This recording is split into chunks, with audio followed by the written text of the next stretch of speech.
Hoje eu gostaria de falar sobre a pessoa do Espírito Santo. Não sou um expert no assunto, não sou nenhum mestre, mas tenho uma experiência com ele. Durante a minha vida ele se manifestou várias vezes, de várias formas. E essa pessoa maravilhosa, essa terceira pessoa da Trindade, esse mistério que tantos tentam desvendar, mas é impossível.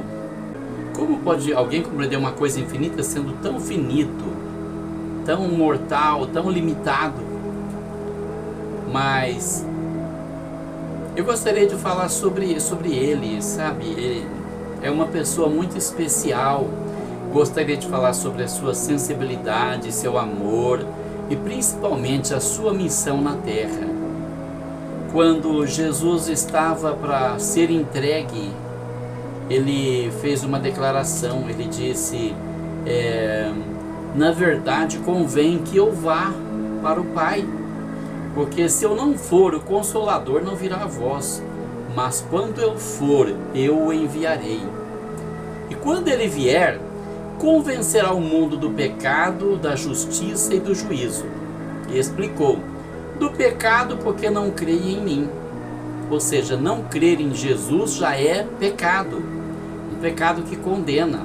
Não somente não crer, não acreditar, mas não crer como diz a Escritura, que Ele é o Filho de Deus, que Ele é o nosso advogado, que Ele é o único mediador entre Deus e os homens, que Ele é o único sumo sacerdote que pode entrar diante de Deus e interceder pelos nossos pecados. O Espírito Santo nos convence de que homens e mulheres são seres limitados, são mortais e não têm os atributos de Deus, que o Espírito Santo tem, que o Filho de Deus tem, que o Pai tem, as três preciosíssimas pessoas da Santíssima Trindade. Quais seriam esses atributos? Primeiro atributo, onisciência.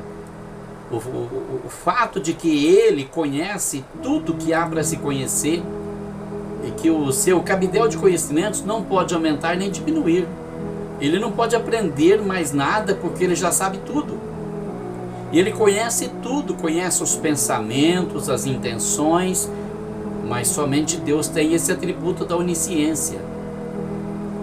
Também tem o atributo da onipotência, que é o único que tem todo o poder.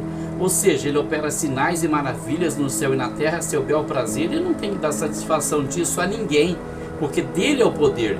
O único que tem todo o poder, o Pai, o Filho e o Espírito Santo, as três pessoas que formam o único Deus que nós adoramos e que é também o nosso Salvador. O outro atributo é o atributo da onipresença. É o único que está presente em todos os lugares ao mesmo tempo. É claro que nós, seres tridimensionais, não podemos compreender isso, mas ele não está limitado à nossa condição física. A dimensão do Espírito vai além de todo entendimento, e Ele é o único que tem esse poder. E embora Jesus seja homem também, porque Ele adicionou a sua natureza divina uma natureza humana, Ele também tem essa capacidade de estar presente em todos os lugares ao mesmo tempo. Mas ser humano algum, além de Jesus, tem esse poder, essa capacidade. E o quarto atributo de Deus, que é a sabedoria, né? Somente os componentes da Trindade, eles têm esse poder, essa capacidade. Então ele diz: olha, a primeira coisa que eu vou convencer do pecado porque não creia em mim. Depois, da justiça. Qual justiça? Porque eu vou para o meu Pai e não me vereis mais. A justiça que Ele veio praticar em nosso lugar, porque nós não conseguíamos. Nós somos pecadores, temos essa tendência ao pecado e viveremos no pecado até o fim da vida. Não pecado voluntário, mas aquele pecado involuntário que quando você vê, você já cometeu. Ele veio praticar a justiça em nosso lugar para nos perdoar. É o nosso substituto, o nosso vigário. Jesus é o nosso vigário na hora de acertar as contas com Deus, porque Ele pagou o preço dos nossos pecados.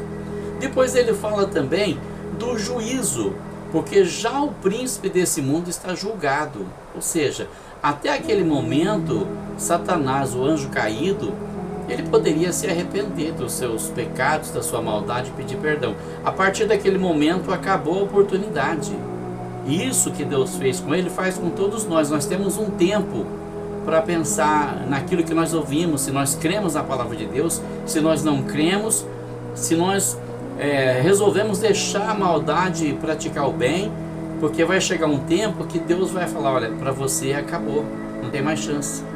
Para uns termina mais cedo, para outros mais tarde, mas como Deus é conhecedor dos pensamentos e das intenções dos corações, Ele sabe até que ponto a pessoa precisa de tempo para pensar. Depois Ele já sabe que a pessoa não vai mudar mais, então acabou a chance. Não é que Ele abandona, ele vê que você não se importa, então aí ele deixa você por sua conta. Se você se importar, ele está insistindo, porque a função do Espírito Santo é essa. E para deixar bem claro uma coisa, Jesus diz bem claramente aqui, olha, se eu não for, o Consolador não virá a vós, mas se eu for, eu o enviarei. Por que o Espírito Santo foi enviado? Ele foi enviado para ser o substituto de nosso Senhor Jesus Cristo. O Espírito Santo é o vigário de Cristo e não tem outro.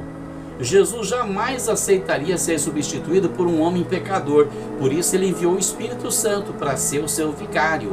Assim como Jesus foi nosso vigário na cruz, o Espírito Santo é o vigário na obra de Deus na terra. É aquele que inspira, é aquele que impulsiona, é aquele que fala conosco, é aquele que nos traz revelações, é aquele que nos inspira a pregar mensagens bonitas, falando do seu amor, falando da salvação, porque essa é a função dele aqui na terra. Ele vem para convencer o pecador e dizer, olha, você é um pecador e você precisa de salvação. Mas existe um porém, que é justamente o tema desse nosso assunto aqui, dessa nossa reflexão, é a sensibilidade do Espírito Santo. Um ser tremendamente sensível que pode ser magoado com apenas uma palavra. E quando isso acontece, a Escritura diz que ele se afasta. Nós podemos extinguir o Espírito Santo, nós podemos aniquilar o Espírito Santo da nossa vida, se nós tivermos atitudes que façam com que ele se entristeça e deixar ele de lado, ele também vai nos deixando aos poucos. Essa experiência eu aprendi com a vida. Quanto mais você se aproxima do Senhor, mais Ele se aproxima de você, mais Ele fala com você, mais Ele mostra sonhos, visões, revelações, mostra mistérios ocultos, mostra coisas grandiosas que você nunca sonhou na vida. É como está escrito lá em Jeremias 33:3, clama a mim e responder-te-ei e ensinar-te-ei coisas grandes e firmes e que não sabes, coisas ocultas. Mas quanto mais você se afasta dele, mais ele se afasta de você. Recentemente, no mês de setembro, ele me fez uma revelação que eu venho pedindo há muito tempo. Eu quero saber o tempo da minha partida. Ele mostrou para mim, olha, está chegando a sua hora.